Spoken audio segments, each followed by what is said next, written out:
Yeah. Welcome to the Northwest Georgia Football 7AA Preview Show. Joined today by Chattooga County Team FYN Sports. A commentator, Benton Birge. If you like high school football here in Chattooga County, man, give this guy a follow. He'll be covering. You doing Trine or just Chattooga? I'll share Trine's things, but I'm going to be covering the Chattooga games. Okay, yeah, I'll put the link down below where you can follow him on Twitter and Team FYN Sports, and we'll get right to it, man. We'll look at each team in reverse order of how they finished last year, go over some of the positives they have coming back for 2021, and we'll start with Dade County. Dade County, a team that somehow snuck into the last position last year. They were better than that, in my opinion. Finished last in the region. Had wins over Chattooga, which was a big win. Lost a quarterback. Yeah. Lost a quarterback. How about that quarterback sneak last year? I got to throw that out there. The quarterback sneak, the one that it's like he got lost in the pile and then showed up in the end zone. It was a great play. Just will on that play, determination. Yeah, you know, we saw Dade at that 7-on-7 last week, man. I thought they looked pretty good. Supposedly they were there without their starting quarterback and their starting wide receiver, who are both, 6'2", 6'3" guys. And to me, I was impressed with the size that Dade County had. Swatter is a big guy. Cooper is supposed to be the starting quarterback, about 6'2", and you wouldn't know that the starters or the starting quarterback and the starting receiver wasn't there because they moved the ball well. Like you said, their size, because of that, they were extremely physical, and they were impressive bunch up there. They scored a lot of points last year, and but they just couldn't keep teams out of the end zone. I think they have the potential to do the same thing this year. With that offense they run. Yeah. But the defense is going to have to step up and stop some guys from scoring. They might outscore everybody 45-42. Hey, as long as you got more points than any other team. But I know what you're saying, though. Get that defense going, and then you have more. Speaking of defense, though, they got some pretty good players on defense. Absolutely. The Cody Williams is one name that stands out to me. He's a tackling machine. He's in the right place at the right time. It seems like all the time. Yeah, and his brother's a sophomore, rising sophomore. He's going to move to the linebacker spot this year also, so you're going to have both them boys back there at linebacker. Isaac Pangle, he's been an all-region guy for the last couple of years. He's back on the defensive line. And I look for Dade to take some steps forward this year. I agree. I don't think at the beginning of next season that we'll be talking about Dade first. It'll be on up the ladder, I believe. I believe Dade's going to ascend. How about the Coosa Eagles? Coach Mathis, second year there with the Eagles? Yeah, Coosa is an interesting – Coosa is one of those teams that I know the least about, I guess you would say. I know what they lost. I know they lost somewhere around, 12 to 14 seniors, some running backs, a really good player in Jackson Thomas at linebacker. I think they had a transfer that actually moved to Chattooga, Billy Settlemore. He could be a big loss, but I hear good things out of Coosa. I hear good things. Yeah, I heard that the kids are really taking well to the weight room down there. I saw on Twitter, man, where they've done a lot of improvements to the weight room down there, and the kids are getting stronger. And they returned 4 of their starting offensive linemen from last year. Deolis Millsap's a huge presence up front. Absolutely. Aiden Morgan, Gage Cole, Knox Callan, some of the names I have listed. Hayden McBurnett back at quarterback. Yep. And I heard that their defensive backs are back. Starting 3 defensive backs are back. They only allowed 2 touchdowns last year. That's something to say right there. I mean, everybody that follows us on Twitter knows I'm a big Cal Preps fan. And Cal Preps actually has Coosa as the number 4 playoff team this year. That's interesting. Which is interesting, yeah. We'll have to see here in a little bit if we agree with that. I mean, that could be. It's been a few years, but I think they could happen. Sure. How about Gordon Central, the Warriors up there? Gordon Central, they lost a big bruiser, the big back, Boone, I think. Jordan Boone. Yeah, he was downhill at you. He's physical presence. And he had that big quarterback last year too that they're losing. Yeah, that's true. I think he moved on to West Georgia. Wow, I mean, anytime somebody leaves 7AA or anywhere, any high school, and goes on to the next level, that's awesome. We love to see that. You know, them again. You know, they're bringing back a lot of guys on the front. A lot of big offensive linemen. You got the Hendricks brothers. Brock Shellhouse, he'll be back on the offensive line. They have another fella, Paul Guerrero, I think. So yeah, they're coming back with a big, solid, you know, 4 guys up front. But the skill positions are where they're going to struggle this year, I think. A lot of young guys. You know, they're working in a new quarterback. Go ahead. Sorry. Two other guys I like on the defensive side are Skylar Hill and Sean Gray. Yeah, Sean Gray definitely is a name that I had jotted down. He stands out. Quick guy. I like the way he plays football. Yeah, I saw him in a 7-on-7 earlier this summer, and very aggressive kid out there. You know, they're supposed to be playing 2-hand touch, but he's out there hitting people and to the edge of the whistle, huh? That's what you like. What about your boys here, Chattooga Indians? Chattooga Indians, yeah, they only graduated. They graduated less than 10 seniors last year, which is, you know, smaller. The smallest group of seniors that any 7AA team lost last year. The bad thing is it was a starting quarterback who had plenty of reps. Cash Allen lost him. So right now, working in a new quarterback, kind of a little bit of a different system, I guess you'd say. Might do some things a little different, but bringing back 4 or 3-time 1,000-yard rusher. You know, LaShawn he's a bruiser too, but he's got quick. I mean, he's got feet. We were up there at 11-11 in Ridgeland, and you posed the question, name me a better running back in Northwest Georgia. There wasn't but a few that could get there. Those feet, man, were amazing, especially for a guy his size, you know? Yeah, up over 200 pounds and just swift of foot. Yeah, I like, you know, what we've seen from the quarterback position this summer. You know, they're working in Mobs, they're working in Hester. Mm-hmm. You know, I don't know which way they're going to go when the season starts, but Hester gives them a little more versatility, you know? Yeah. He's quick, he's athletic, but you hate to lose him on the outside too, though. Yeah, I agree. You hate to lose that ability to throw the little quick slant and go 80 yards, or, you know, throw the crossing route. And, you know, I know his first game that he played as a freshman last year against Adairsville, I think he had maybe a 60 or 70-something yard run where he just weaved throughout the defense and just beat everybody to the end zone. That's just the type of plays that he can make. I know they have some questions on the offensive line this year. You know, that's going to be huge for them. But, you know, they added Billy Settlemore from Coosa. I think he'll be a good fullback for Lester. And Aroche, whose name is up here on top of this board. On a lot of stats, benching, you know, squats, all those. He's a good little fullback, you know, to plow the way for. Yeah, LaShawn. I think Settlemore at the end of the line of scrimmage at tight end. I mean, he could wash some folks down and give some room, and I think that's one of the things they're going to try to do. And you were talking about the offensive line. I mean, some of those kids, they look good. I mean, they got some decent size. They may be young, they may be inexperienced, but you get gelling. You know, you get going, and you never know what may happen. Yeah, I can tell they've spent some time in his weight room too. You know, compared to last year, they look. Oh yeah, a lot more fit than they did. Absolutely, you can tell that they're seasoned a little bit, I guess you'd say, in the weight room. How about the surprise team from last year, Model Blue Devils? The Model Blue Devils, man. Model. I was about like I am right now. I was kind of speechless when I watched the Model Chattooga game last year. I did not expect that. They were all over the field. They had good defensive plan. You know, scored a lot of points. The thing this year with Model is we're going to see a whole new crew. You know, I think they lost a good percentage of, you know, what they leaned on last year. I know the coaching staff down there is getting the young guys ready, and they'll have them ready to go. I don't expect Model to fall off much, if any at all. Yeah, they only returned a few guys on both sides of the ball who started last year, and Joey Samples is a linebacker that I really liked last year. He's a rising junior.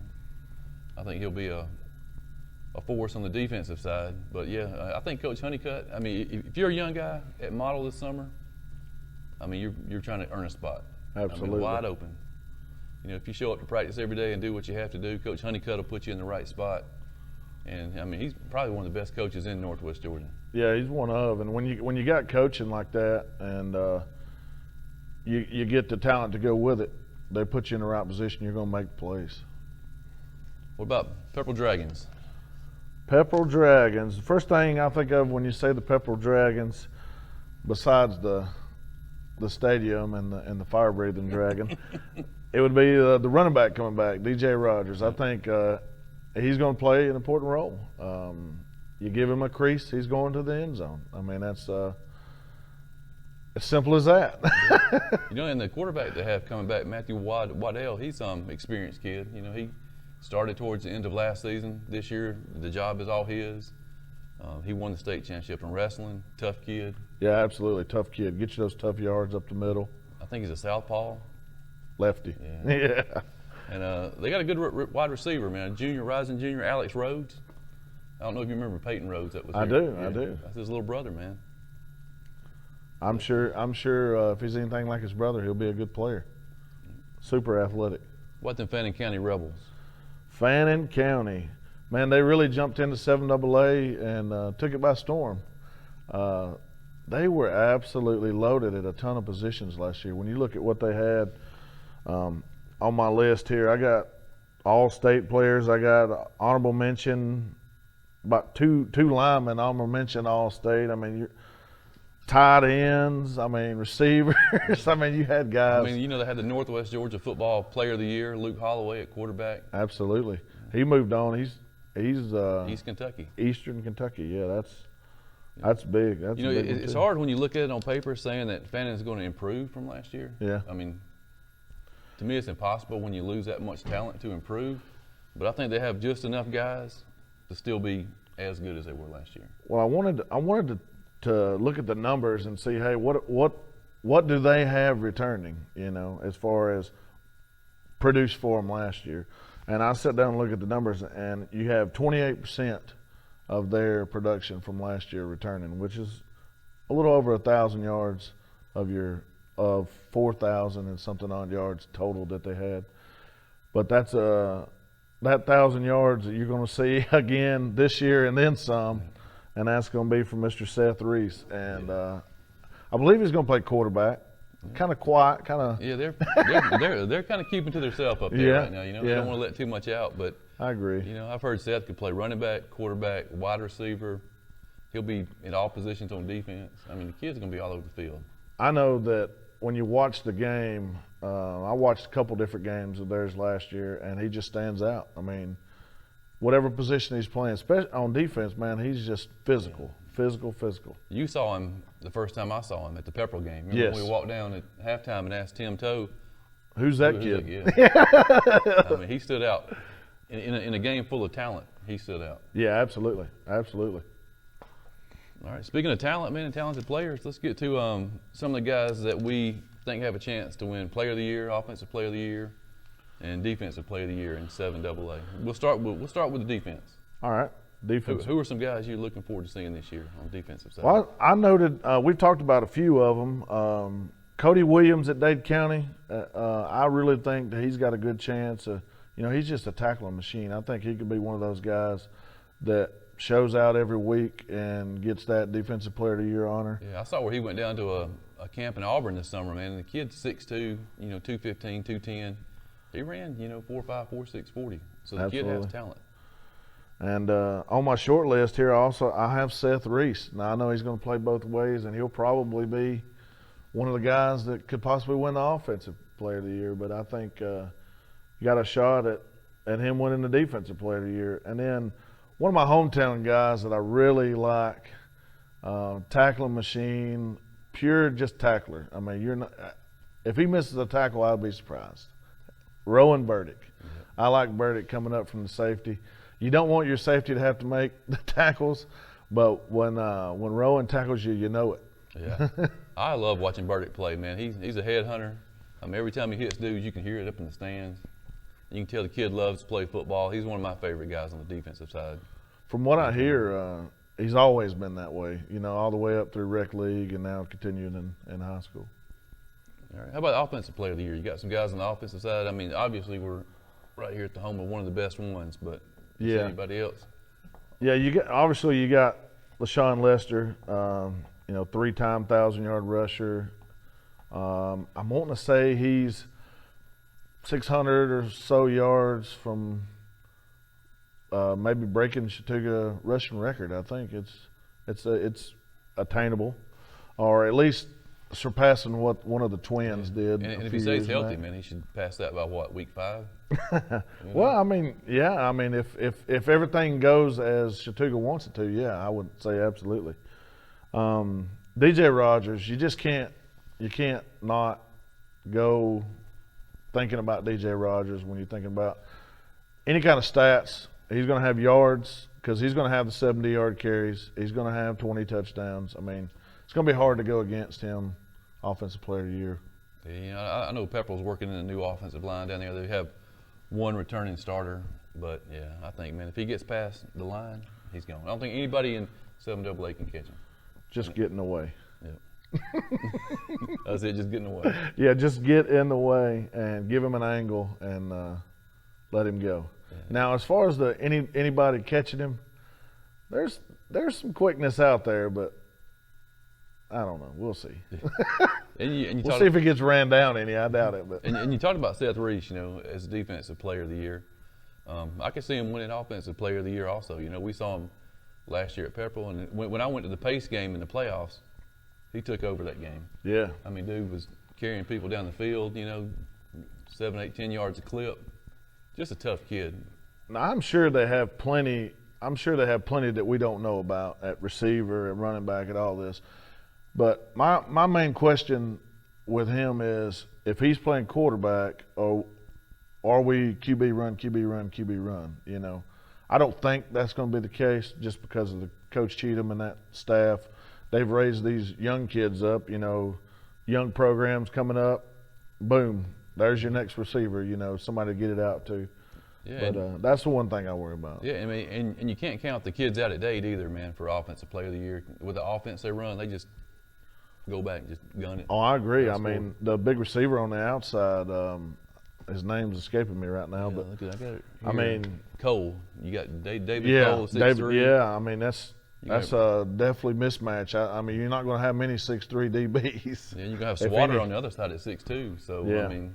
Yeah, and he's a 1,000-yard receiver as well, was he not last year? Yeah. I believe so.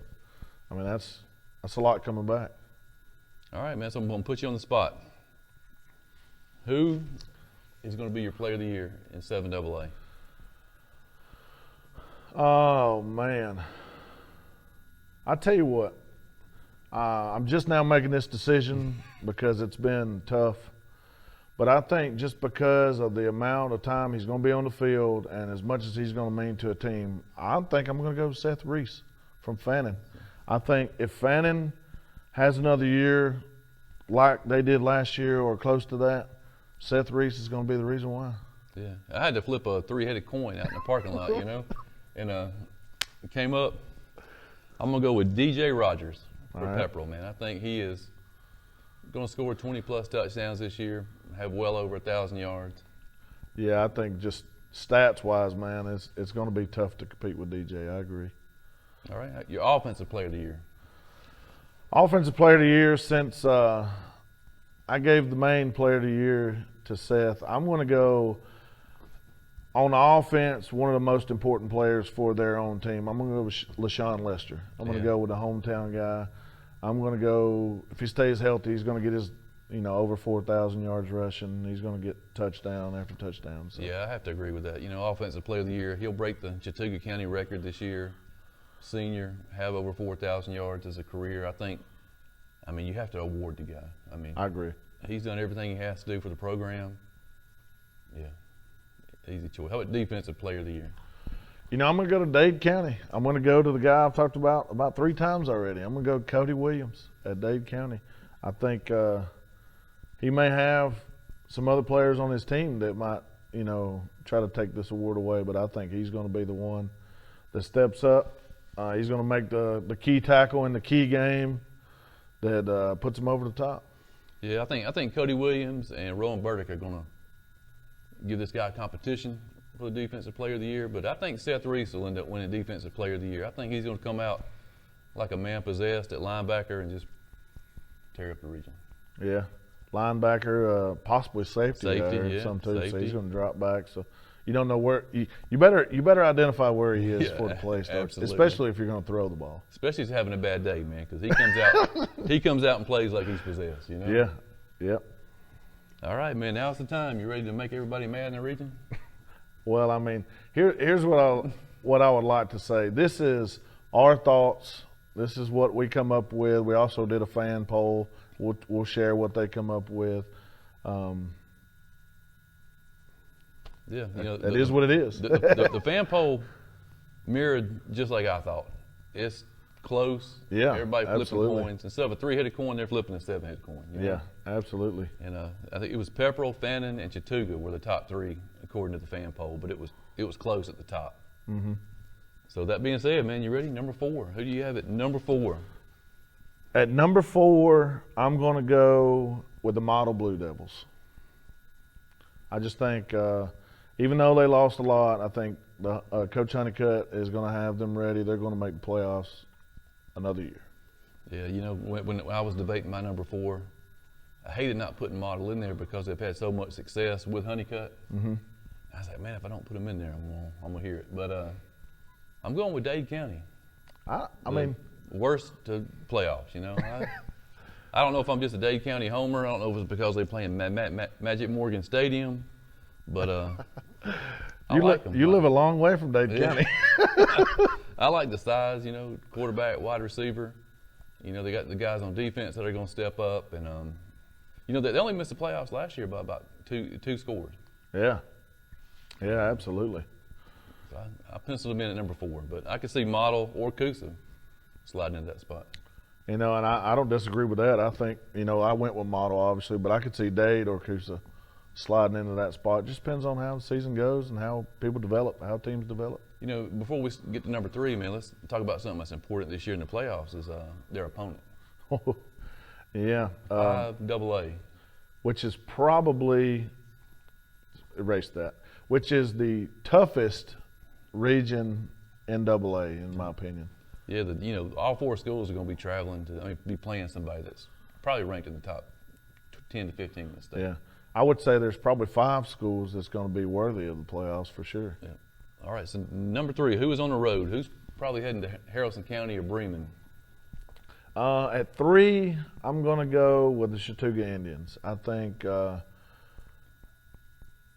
Chattooga's going to finish 3rd. I think they're going to have a good year.